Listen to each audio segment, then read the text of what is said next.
we're doing another Zoomer Times TV. We're doing quite a few today. I'm always so happy to have important people. When I say important people, they offer information to all of our listeners, all of our viewers, all of our readers, and I choose them carefully. And as you know, when you get Boomer Times, there's always a book of the month. And this month, coming up in November, is something really special. It's, you know, we talk about grieving, and it's hard. It's a subject that's not easily described or discussed, but I found someone who is so good at it, and her book is Handbook for Those Who Grieve by Maureen Lyons, Andrews, and Martin Oz. And I'm just going to hold the book up for a minute. You'll see it on our November cover because it's very, very special. And I'm very happy to have done this. You know what? I said November. It's really not November. It was October. I made a mistake. Right. I'm sorry. That's really been on our October cover. And I'm just so involved in writing a lot of things. But I just want to thank you so much for what you really were able to do, Maureen, because it is not easy to talk about grieving. So, and I know that people are really going to enjoy your book if you can enjoy a book like this, because they need help. What do you think? Oh my gosh. You know, people, when I start talking about bereavement and grief and death, I get excited about it. It's a labor of love. And, you know, people say, well, geez, doesn't it bring you down? Isn't it a depressing subject? And I said, no, it's enlightening to others. Yeah. When you can sit and bear witness to someone's journey through grief, it is an honor to do that with people. Grief is all around us. It's in the workplace. It's losing a job. It's losing a pet. It's a death of a family member. It's a death of a position that you used to hold in life. You know, when you move, people see death all around. You're moving, you lost your house, you know, you're starting again. That's what grief is. You know, your ability to just roll with the punches. Now, when you come with humans and the attachment to the heart, that's where it gets real difficult, because when you love so deeply, and you think it's forever, you know, and it could be a very short time, or else it could be a long time. But everyone has to go through life with this hanging over your head, you might say. So what do? You just live the best you can. You enjoy life as you go along, you know, and you just cherish the moments and the memories that you've got. Now, those are very wise words, your last sentences, because you wish that they would come back, whether it was your dog or your husband or your wife or your child, and they're not going to. So what do you do about that? Well, hopefully you have a lot of memories, good memories. Hopefully you have a lot of photographs. And I think that what you've done, though, is you've shared unique aspects of this. When I first thought about grieving and mourning, I didn't add my dog to it. I mean, even though it's sad, I didn't add a job to it, and I didn't add other kinds of things. But you're right. It is for anyone who. So you do mourn things. You know, all sorts of things. It isn't just a person, although that's what we tend to believe, right? That is true. You know, it is definitely hard to lose someone that you have loved forever. You know, and even sometimes. You know, you don't even think about this, but pregnancy or a miscarriage or adoption, oh my God, you can make the list go on and on and on, you know, but it's a hard thing to do. But the labor of love for the book, why we wrote it, Marty Oz and I, and God love him, Marty has been taken on to heaven. So he's not here to join us today, but I've got all of his books and I've got pictures around of him. So I know he's here with spirit with us, you know. Right. So I found that in just the normal living, people they shy away from grief. They don't even approach you if you are the person that lost somebody. They say, I I don't find the words to talk to them. They make me feel sad, so I'm not going to talk to them. Well, the hair on the back of my neck stood up. I said, you don't feel comfortable because you can't say I'm sorry that somebody died? Do you know what, I've had a lady walking down the grocery store, taking her shopping cart, and sees the person, her real good girlfriend, down the aisle. And she said, I panicked. I turned my buggy around and I went the other way. I was like mortified. I said, you don't. My. And I said, do you know what signal you gave to your girlfriend? I don't want to talk to you, And it was so sad. And that's when I kind of got into the idea of people have got to be educated about the words that come out of your mouth at a wake, your reaction to seeing somebody that is bereaved and you can't find the words. That gives off a feeling like you're not important. I'm not going to even go there. And it's so sad. So that's why we wanted to educate the book. And it says Handbook for Those Who Grieve, what you should know and what you can do. So technically, is it for the bereaved? No, yes and no. It's for the non-grieving person. So you know how to step up to the plate and become caring, And so that's the labor of love, and that's what I wanted to get across, So Marty and I together, we did write the book, and it was over a silly game of canasta, would you believe? I had taken another job, and I took all of my things from being a facilitator for a grief support group, and I wrote church bulletins on the Sundays. And it was all of those articles and workshops that I had presented or asked to come and join. And that turned out to be cases and cases of literature. So I just put it in the basement. And then one day, Marty and I, that's how we kind of knew, our husbands were alumni from the same high school. And we just became real good friends. So I think Marty kind of got upset at the idea of, I kept talking about, what am I going to do with all those papers in my basement? What am I going to do? So it was over a canasta game that he said, Mo, let's just write a book about it. Bring it over Monday, all of your totes, and I'll alphabetize it, and then we'll start writing. And I said, okay, see you Monday, and that was it. That's how it started. It was always there, but it was when I started another job, and I could not get back to all the volunteering. And that's all I did was I volunteered. I'm not a terrific scientist or, a psychologist. I'm just a natural person that just said, people are hurting out there. There's got to be a different way to reach them. And so all you find out is you do listen to the person that is hurting. You listen. You do not fix their problem. You don't try to fix their problem. They've got to stumble. That's part of their grief work, and it's a very long journey, Your heart has been broken and it has to mend somehow. So little by little, they will learn. I'm going to put this book up again. I want everyone to see this.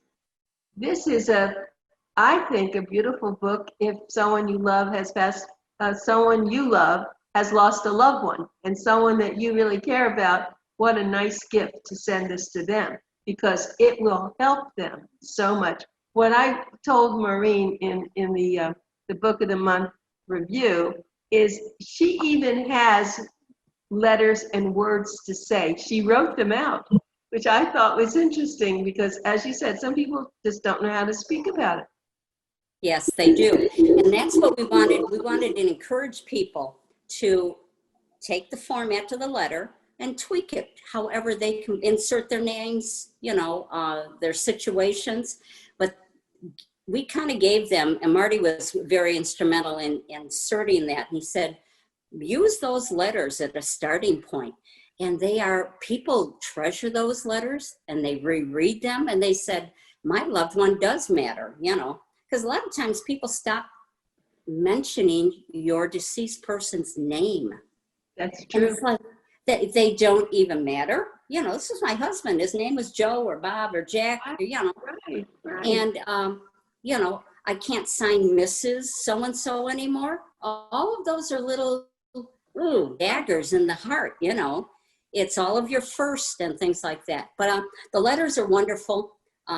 We think people needed a permission to say those things.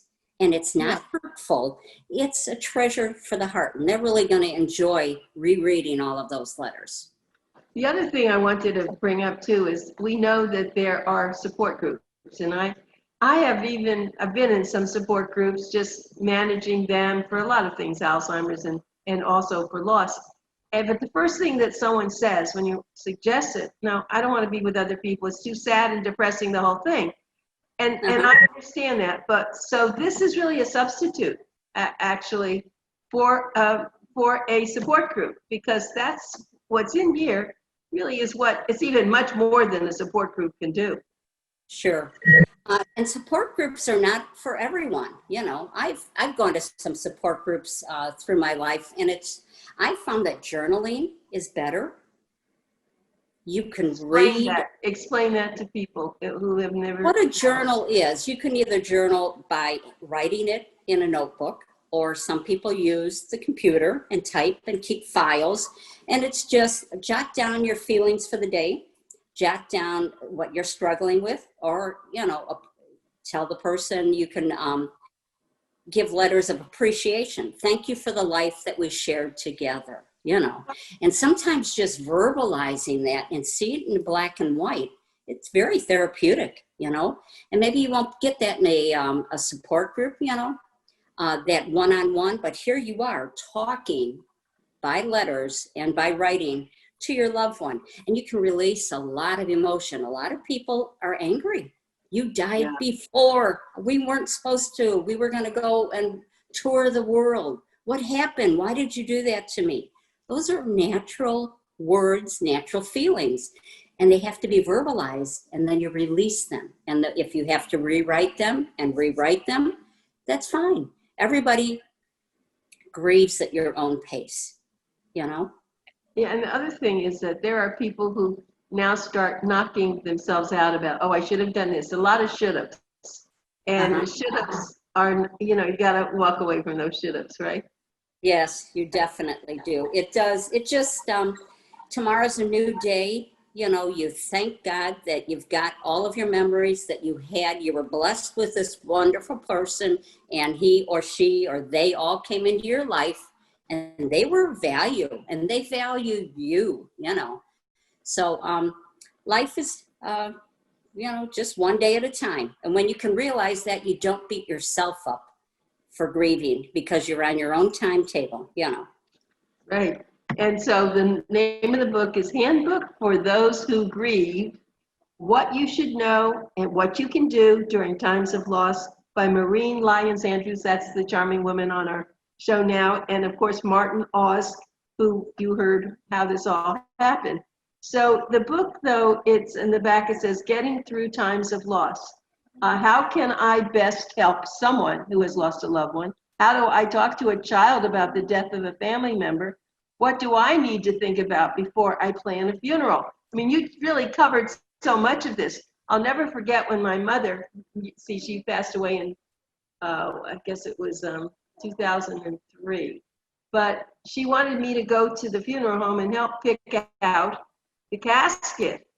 Oh my goodness, I really didn't want to do that, but I did. I went with her because it's important to her. And I'd never seen inside a casket, really. So, yes. So there. Yeah, you know what? It's funny.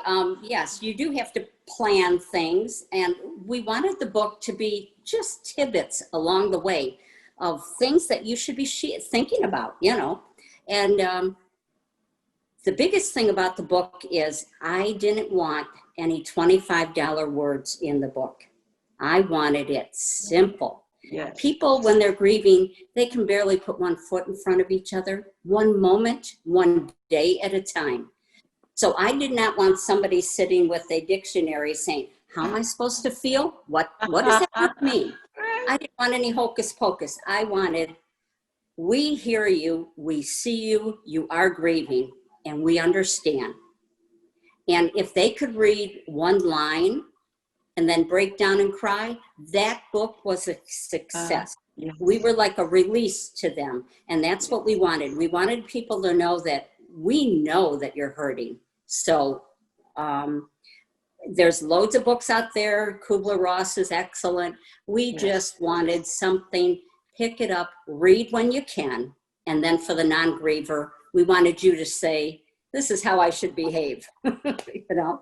No, right. It's really, I think, and you know, it's a small book. I have to say, you put so much in here. Let me see how many pages. It has some references, but it's not very large. It's like about 117 pages, but it is incredible. When I first got it, you know, I said, oh, I really have to have this because I don't do many of these kinds of books. I don't have a lot of people who send those kinds of books to me for me to review. It's rare. I have had people who, of course, have been in the Holocaust. They talk about that, or or their parent had Alzheimer's. But this really is a compilation of for everything. And then, of course, I've had dogs, and I love my dogs very much. When they die, very hard. But isn't it cute now? The place they call it the Rainbow Bridge when you take your dog.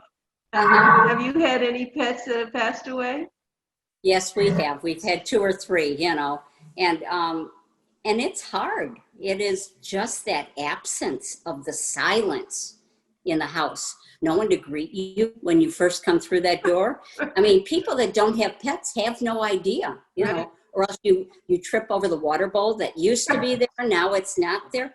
Those are all, yeah, they tug at your heart. And why do they tug at your heart? Because you loved. And when you love, that's the price you pay. You know, it's tender. And there are people, of course, now who I happen to know who've lost children. I mean, well, they're maybe 15 years older, but boy, some of them, their hair changes from black to white. I mean, they really suffer a lot. And, you know, it's almost, it may be worse than losing a spouse, I'm not sure, but yeah, it's hard. And every once in a while, I'll bring it up in a nice way and say, I'm sure today is a special day and you're thinking of so-and-so. Because, you know, it must be terrible for them. It is. And also, be cognizant of the form, the day that they died, the 6-month anniversary, maybe their birth date, or like yourself, you and your beloved husband, your anniversary date. To send somebody a little handwritten email or letter, it is just, it's simple. It just says, I'm thinking of you. And that's it. You don't have to say anything, but the anniversary, their birth date, the day they died, the 1-year anniversary, the first Christmas. You have to go through a whole year of first, okay, without them. How you decide to do a holiday, you know, your first Christmas, Thanksgiving, Hanukkah, all of those things. Just be aware. Reach out and just, it's so tender when they get that letter, like, he meant a lot to everybody. Oh, and Maureen, that's beautiful. I hadn't thought about that, as a matter of fact. That's excellent advice. Yeah, it's just a simple thing, but it could mean so much to somebody, you know. Now, you're very experienced and you work with groups. I know it's not necessarily support groups, but there are people, you do this at your church. You've really now become the official, I guess the official, because people depend on you. So you people will recommend, would you talk to this person? Or I mean, and you do this as a volunteer, don't you? I did it as volunteer. Now it's been years since I've been into the, you know, my neighborhood, because I've moved and things like that. But Catholic Charities downtown Chicago would ask me, because we ran a successful one out in our neighborhood at our parish church, and it always was meant for non-denomination. Anyone that wanted to come through our support group would be welcome. So it was non-denomination in that aspect. But they would come and say, hey, this parish over here on the north side, they need some insight. So we would attend wakes. We would send a card from the parish, you know, that you are family. You have not been forgotten. We would attend the wake, the card. We would do the 6-month anniversary card and a year card. And then we would invite them to a support group. And we had a lending library. Anytime I would come across a beautiful article in the newspaper or magazine, I would multiply or copy it and then put it on a lending library. We would send out books, you know, just so people could find that there was a help for them, that you didn't have to go to a psychiatrist. You could just say, hey, these people understand I'm hurting, you know. And I was thinking also about something else. Let me just put this book up here again.